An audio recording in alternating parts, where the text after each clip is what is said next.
Welcome to Chillin' 101. We hope this video helps. In this video, I will explain how to play Muddy Water on piano.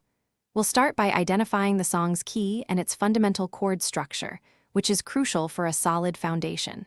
Then, we'll focus on mastering the distinctive melody with your right hand, ensuring each note is clear and expressive.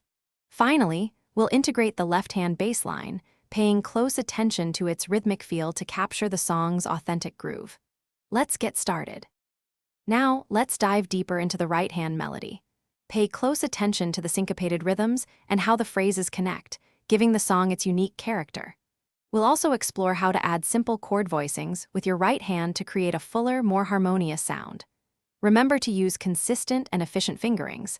This will ensure smooth transitions between notes and chords, making your playing sound polished and professional.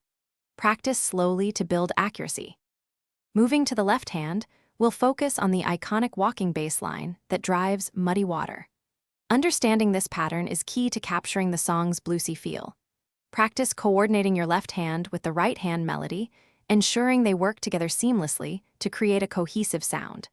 Maintaining a steady tempo and a strong rhythmic pulse with your left hand is absolutely essential for the overall groove. This foundation will make your performance truly shine. Finally, it's time to bring both hands together. Start by practicing each section slowly, hands separately, then gradually combine them. A metronome is your best friend here. It will help you develop precise timing and maintain a consistent tempo throughout the piece.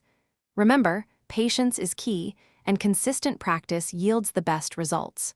Also, staying hydrated is important for focus, so check the description for a link to the Oala water bottle and other great deals. Keep practicing, and you'll be playing Muddy Water beautifully in no time. Thanks for watching. Consider subscribing if we helped you.